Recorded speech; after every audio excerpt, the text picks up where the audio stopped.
Inspector ದೌರ್ಜನ್ಯ ಪ್ರಕರಣ CID ತನಿಖೆಗೆ.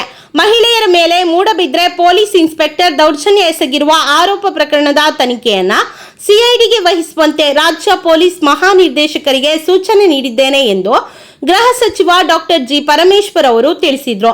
ನಗರದಲ್ಲಿ ಸುದ್ದಿಗಾರರೊಂದಿಗೆ ಮಾತನಾಡಿದ ಅವರು, ಮೂಡಬಿದ್ರೆ ಘಟನೆಗೆ ಸಂಬಂಧಿಸಿದಂತೆ ರಾಜ್ಯ ಮಹಿಳಾ ಆಯೋಗದ ಅಧ್ಯಕ್ಷೆ ನಾಗಲಕ್ಷ್ಮಿ ಚೌಧರಿ ಅವರು ಸಂತ್ರಸ್ತೆಯನ್ನ ಭೇಟಿ ಮಾಡಿದ್ದಾರೆ. ಪ್ರಕರಣಕ್ಕೆ ಸಂಬಂಧಿಸಿದಂತೆ ಅನೇಕ ವಿಚಾರಗಳ ಬಗ್ಗೆ ತಿಳಿಸಿದ್ದಾರೆ. ಈ ಹಿನ್ನೆಲೆಯಲ್ಲಿ ಪ್ರಕರಣವನ್ನ ಸಿಐಡಿ ತನಿಖೆಗೆ ವಹಿಸುವಂತೆ ಡಿಜಿಪಿ ಅವರಿಗೆ ಸೂಚಿಸಿದ್ದೇನೆ ಎಂದರು. ಮೂಡಬಿದ್ರೆ ಪೊಲೀಸ್ ಇನ್ಸ್ಪೆಕ್ಟರ್ ಮೇಲೆ ಆರೋಪ ಬಂದ ಬಳಿಕ ಅಮಾನತು ಮಾಡುವ ಮೂಲಕ ತಕ್ಷಣದ ಕ್ರಮ ಕೈಗೊಳ್ಳಲಾಗಿದೆ, ವರದಿ ನೀಡುವಂತೆ ಸೂಚಿಸಲಾಗಿದೆ ಎಂದರು. ಇನ್ನು ಅನೇಕ ವಿಚಾರಗಳನ್ನ ಕೇಳಿದ ಮೇಲೆ ಹೆಚ್ಚಿನ ತನಿಖೆ ಮಾಡಬೇಕೆಂದು ಸಿಐಡಿ ತನಿಖೆಗೆ ವಹಿಸಲಾಗಿದೆ. ತನಿಖೆಯ ಬಳಿಕ ಸತ್ಯಾಂಶ ಹೊರಬರುತ್ತದೆ. ಇನ್ನು ಎಷ್ಟು ಜನ ಸಂತ್ರಸ್ತರಿದ್ದಾರೆ ಎಂಬುದು ತನಿಖೆಯ ವೇಳೆ ಗೊತ್ತಾಗಲಿದೆ. ಇದಕ್ಕಾಗಿಯೇ ಸಿಐಡಿ ತನಿಖೆಗೆ ವಹಿಸಲಾಗಿದೆ ಎಂದರು. ಪ್ರಣವಾನಂದ ಸ್ವಾಮೀಜಿ ಹೇಳಿಕೆಯ ಕುರಿತ ಪ್ರಶ್ನೆಗೆ ಪ್ರತಿಕ್ರಿಯಿಸಿದ ಅವರು, ಎಐಸಿಸಿ ಮ್ಯಾಂಡೇಟ್ ಬೇರೆ ಇರುತ್ತದೆ. ಜನ ಸಮುದಾಯದ ಭಾವನೆಗಳನ್ನ ಅರ್ಥ ಮಾಡಿಕೊಳ್ಳುವುದನ್ನ ಮಾಡುತ್ತಾರೆ. ಭೇಟಿ ಮಾಡಿ ಅನಿಸಿಕೆಗಳನ್ನ ಕೇಳಿಕೊಂಡು ತೀರ್ಮಾನ ಮಾಡುವುದು ನಾನು ಎಲ್ಲೂ ನೋಡಿಲ್ಲ. ಎಐಸಿಸಿ ಅವರದ್ದೇ ಆದ ವರದಿ ತೆಗೆದುಕೊಂಡು ತೀರ್ಮಾನಗಳನ್ನ ಮಾಡುತ್ತಾರೆ. ಸ್ವಾಮೀಜಿಗಳ ಹೇಳಿಕೆಗಳು ಸಾರ್ವಜನಿಕವಾಗಿ ಬರುವ ಅನಿಸಿಕೆಗಳು ಎಂದರು. ಮೂಡಬಿದ್ರೆಯಲ್ಲಿ ನಡೆದಂತ ಘಟನೆಯ ಬಗ್ಗೆ ಇವತ್ತು ನನ್ನನ್ನ ಕೆಲವು ಸಂತ್ರಸ್ತೆಯರು ಭೇಟಿ ಮಾಡಿದ್ರು.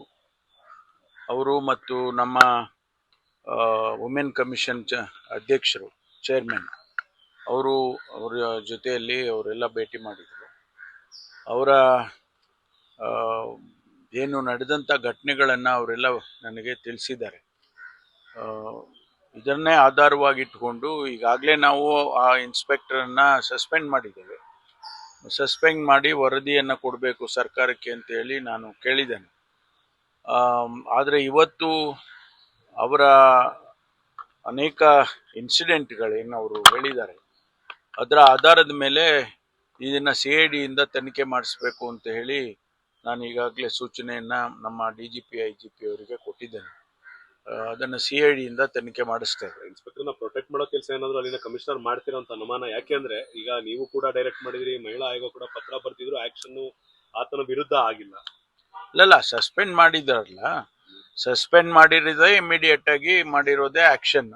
ಆಮೇಲೆ ವರದಿಯನ್ನು ಕೊಡಬೇಕು ಅಂತ ಕೇಳಿದ್ದು, ಆ ವರದಿಯನ್ನು ಕೊಡ್ತಾರೆ. ಆದರೆ ನಾವು ಇವತ್ತು ಅವರ ವಿಚಾರಗಳನ್ನೆಲ್ಲ ನಾನು ಕೇಳಿದ ಮೇಲೆ ಬಹುಶಃ ಇದನ್ನ ನಾವು ಇನ್ನೂ ಹೆಚ್ಚಿನ ರೀತಿಯಲ್ಲಿ ತನಿಖೆ ಮಾಡಬೇಕು ಅಂತೇಳಿ ನಾನು ಸಿಐಡಿಗೆ ಕೊಡಿಸಿದ್ದೇನೆ. ಸಿಐಡಿ ತನಿಖೆ ಆದ್ಮೇಲೆ ನಮಗೆ ಸತ್ಯಾಂಶ ಹೊರಗಡೆ ಬರುತ್ತೆ. ಇವತ್ತು ಭೇಟಿಯಾಗಿರುವಂತ ಸಂತ್ರಸ್ತರು ಬಿಟ್ಟು ಇನ್ನೊಂದು ಜನ ಇದ್ದಾರೆ, ಅದೆಲ್ಲ ತನಿಖೆ ಮಾಡುವಾಗ ಅದೆಲ್ಲ ಹೊರಗಡೆ ಬರುತ್ತೆ. ಇದ್ದಾರೆ ಗೊತ್ತಿಲ್ಲ, ಇದ್ದಾರೋ ಇಲ್ವೋ ಅಥವಾ ಇನ್ಯಾರಿದ್ದಾರೆ ಅವ್ರನ್ನೆಲ್ಲ ನಾವು ತನಿಖೆ ಮಾಡ್ತಾರೆ. ತನಿಖೆನಲ್ಲಿ ಗೊತ್ತಾಗುತ್ತೆ.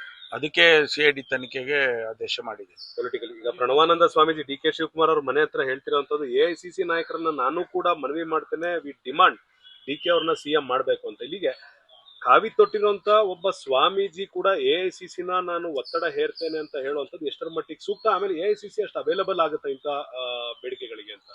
ನೋಡಿ, ಅಖಿಲ ಭಾರತ ಕಾಂಗ್ರೆಸ್ ಪಕ್ಷದ ಮ್ಯಾಂಡೇಟೇ ಬೇರೆ ಇರುತ್ತೆ.